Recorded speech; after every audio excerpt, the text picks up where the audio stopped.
G'day, it's Rob here again. Well, today I thought I'd do a bit of casting again. Some more playing around with brass to see how I go. And what I'm going to do is cast up this. I'm using this as the pattern. It's made out of aluminium. It's an adjuster for a leg on a machine. And I put a bolt through it.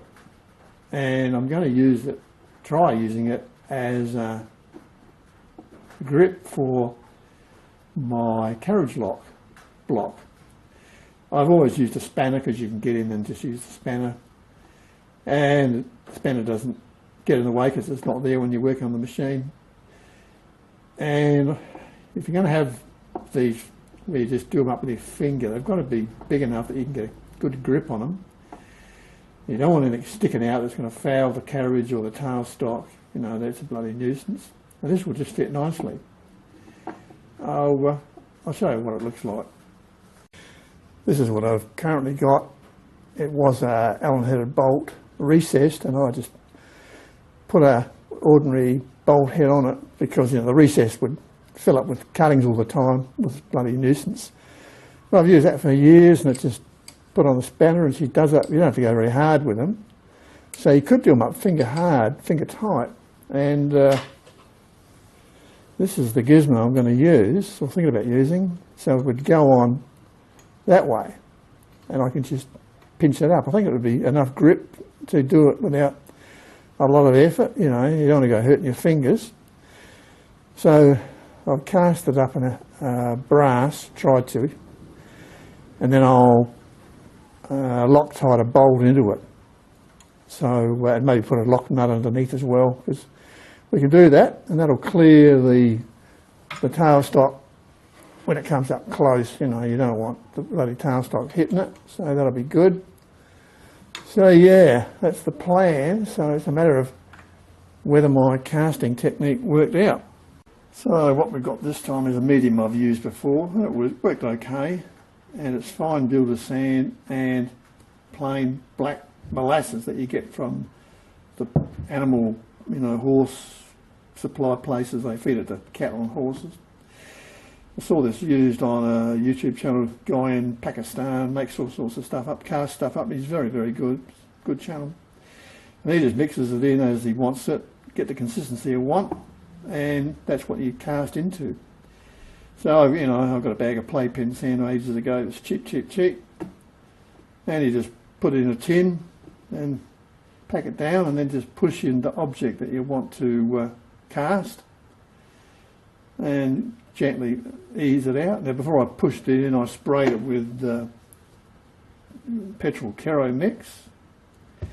And actually, this is another of those good Kero bottles you can, well, you used to be able to get these. Plaspack, Selector Spray, these are really good with Kero. I got a couple of these and they last and last, they're good. But you don't seem to be able to buy them anymore. They were the ones I was using, you know, before I then tried out the ones I showed in the last video, which are excellent as well. So if you can find these are good, really good. But the ones in the last video are excellent. And I've had a lot of comments on that, some good feedback. So the guy selling them was probably wondering why they're going out the door so fast. But they were big sellers. Anyway, I'm diverging. So, yeah, sprayed it with that, pushed it in. I mean, you could use talcum powder, I suppose, but I thought, I think WD, you know, petrol Kero oil, you know, a Kero oil mix will stop it sticking, which it did. So now it's a matter of see if it worked out. Yeah, it went well. I melted it down really liquid, but I found out one thing. I'm going to have to put a wooden handle on the Crucible handle, because it got so bloody hot I can hardly grip it even with leather gloves on. So I have to do a modification on that, either put an insulating tube on it or some wood. So, but once that's done, it should be good. So I will show you the handiwork. So here it is, but is it any good? I don't know yet. It didn't smoke much when I poured it in, and it poured in nicely, nice and runny. So I'm expecting it will be okay. And I did it face down so that I can machine the back away until I get to the base of the fingers, and that way it should all clean up nicely. So now we'll take it in the shed and we'll knock it out and see what it looks like. Okay, let's see how she goes. I'll put it in the bucket here, the saucepan. Oops.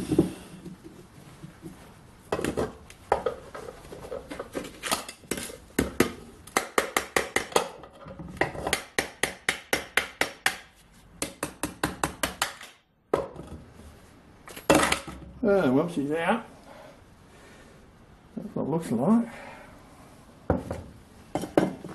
Is it any good? Whoa!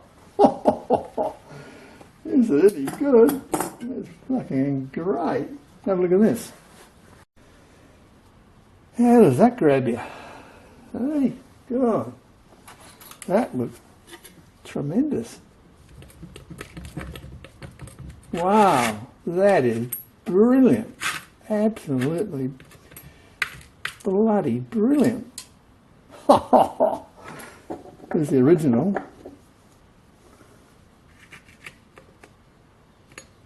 You can see it. Wow. Unreal.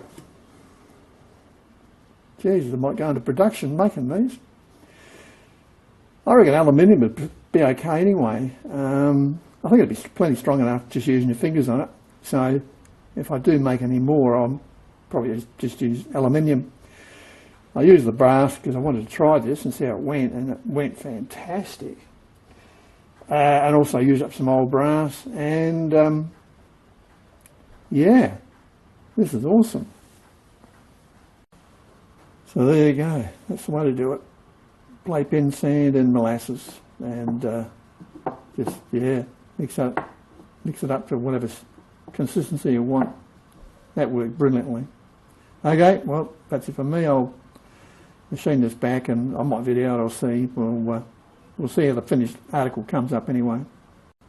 It'll need a bit of cleaning up on the linear and the wire buff, wire wheel. I've got to machine that webbing away, so that'll all be gone. I think it'll scrub up okay with a bit of little bit of elbow grease, and yeah, it was a good experiment. All right, well look, I hope you got something out of that, and yeah, just shows you all things are possible. Keep at it and you'll get there eventually. Okay, see you next time. Cheers.